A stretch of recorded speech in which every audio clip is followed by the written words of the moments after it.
Welcome to the Nyaya Shastra lecture series. This is Shambhavi and we are studying the Bharatiya Sakshi Adhiniyam. This is the 8th lecture on BSA, so let's get started. Today we will study legal admissibility of admission. इससे पहले हमने पढ़ चुका है कि admission क्या है, admission कौन कर सकते हैं, तो ये सब आप पहले की वीडियोस में देख सकते हो। बेटर अंडरस्टैंडिंग होगा कि एडमिशन एक्चुअली है क्या, कौन एडमिशन कर सकते हैं। उसके बाद हम देखते हैं लीगल एडमिसिबिलिटी ऑफ एडमिशन क्या है, electronic records and settlement talks. Section 20 admission, how to be proof कैसे किया जाएगा इसे, definition. Section 20 of BSA 2023 correspondence of section 22 of Indian Evidence Act 1872 lays down the mode of proving an admission। पहले ये section 22 में था Indian evidence act पे, अब ये है सेक्शन 20 बीएसए में। ये बताता है कि mode of proving and admission, कि एडमिशन प्रूफ कैसे करेंगे। It states oral admissions as to the contents of electronic records are not relevant. बोलता है क्या है कि ओरल एडमिशंस जो होता है as to the content of electronic records are not relevant unless the genuineness of the electronic record produced is in question। अब यहाँ पे क्या बोलते हैं कि ओरल एडमिशन जो होता है कोई भी कंटेंट का इलेक्ट्रॉनिक रिकॉर्ड में, वो रेलेवेंट नहीं होता है until the genuineness of electronic record produced is in question, until वो क्वेश्चन ना हो। एक्सप्लेनेशन क्या है अब इसमें। Normally oral admissions are acceptable in evidence, but when it comes to electronic records like emails, WhatsApp chats, PDFs, etc., oral admissions about their content are not admissible। अब यहाँ पे क्या बोलते हैं कि नॉर्मली ओरल एडमिशन जो होता है वो एक्सेप्टेबल होता है एविडेंस में, ये हमने पहले भी पढ़ा है। लेकिन बोलते हैं लेकिन when it comes to electronic records like emails, WhatsApp chats, PDFs, etc., उस वक्त oral admission about their content are not admissible। अब यहाँ पे एक्सेप्शन क्या है। If someone is questioning the genuineness of the electronic record, example claiming it's fake और tampered.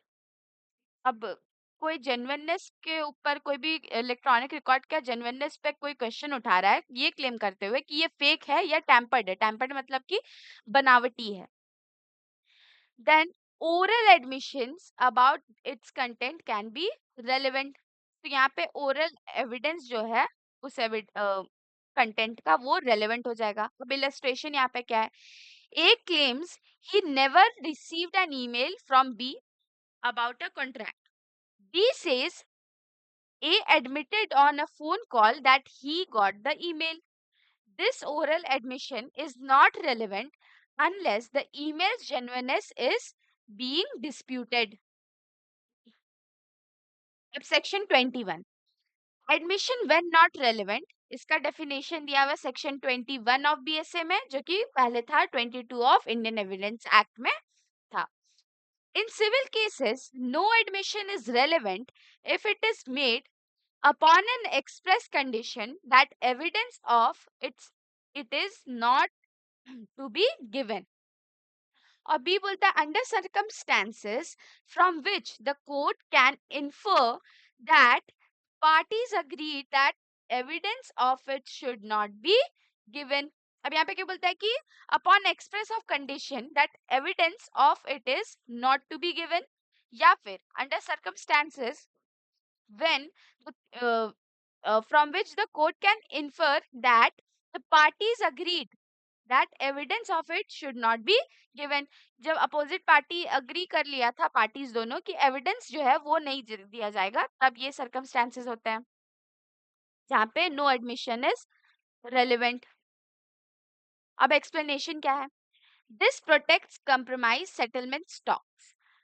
If parties are negotiating a settlement and one party admits liability or makes a concession during the discussion, that admission can't be used as evidence if it was made with a clear condition that it won't be used in court, or the circumstances imply on mutual understanding that it's off record. अब यहाँ पे क्या बोलता है कि कोई भी compromise या सेटलमेंट का टॉक चल रहा है और पार्टीज के बीच में नेगोशिएशन चल रहा है सेटलमेंट के लिए। अब उसमें अगर कोई एक पार्टी लाइबिलिटी एडमिट कर लेती है या मेक कंसेशन डिस्कशन के थ्रू, तो वो एडमिशन यूज नहीं हो सकता एज एन एविडेंस। फिर यहाँ पे बोलता है कि it was made to be a clear condition, ये एक क्लियर कंडीशन बोला जाता है कि that it won't be used in court, that it won't be used in court, या फिर the circumstances imply a mutual understanding that it's off record, या फिर जो सर्कमस्टेंसेस है वो एक म्यूचुअल अंडरस्टैंडिंग बना देता है कि वो एक ऑफ रिकॉर्ड प्रोसेस है। तो वहां पे अगर वो कुछ भी एडमिट करते हैं तो वो एज एन एविडेंस नहीं माना जाएगा। अब यहाँ पे इलस्ट्रेशन है, A and B are in civil dispute during settlement talks, A says okay maybe I O U something but let's settle this.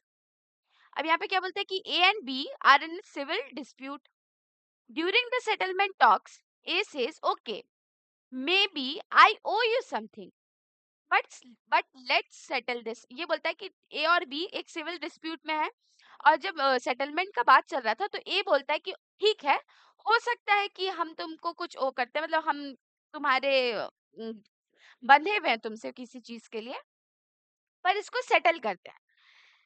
Since this is a duration negotiation and if there is an implied understanding, this admission is not relevant in court। अब यहाँ पे क्योंकि ए तो बोलता है कि ठीक है maybe I O U something, तो यहाँ पे ये एडमिशन हो जाना चाहिए था, रेलेवेंट होना चाहिए था, पर यहाँ पे क्या बोलता है since this is during negotiation, ये क्योंकि नेगोशिएशन के समय है कि जब यहाँ पे लोग नेगोशिएट कर रहे थे कि हाँ तुम मे बी इनके बीच में कुछ पैसे का लेन देन था, और बी का कहना था कि ए ने मुझे पैसे नहीं दिया, तो ए बोलता है कि ठीक है आई ओ यू, कि मैंने तुम्हें पैसे नहीं दिया तो मैं तुम्हें दे देता हूँ। सपोज सॉरी सपोज अगर मैंने तुम्हें 20,000 इसने लिया है सपोज, तो ये बोलेगा कि ठीक है मैं तुम्हें 25 दे दूंगा उसके बदले। तो यहाँ पे ये लोग सेटलमेंट करते हैं कि बी केस ना करे ए के लिए, केस वापस ले ले, कॉम्प्रोमाइज कर ले। तो ये हो गया नेगोशिएशन यहाँ पे। And if there an implied understanding, this admission is not relevant in court. तो यहाँ पे क्या बोलता है कि अगर यहाँ पे एक इम्प्लाइड अंडरस्टैंडिंग है तो ये जो एडमिशन हुआ था आई ओ यू समथिंग, ये रेलेवेंट नहीं होगा कोर्ट में। ठीक है, that's all for this video. Please like, share, comment and subscribe to our YouTube channel which is Nyay Shastra. We will continue in the next lecture. Thank you.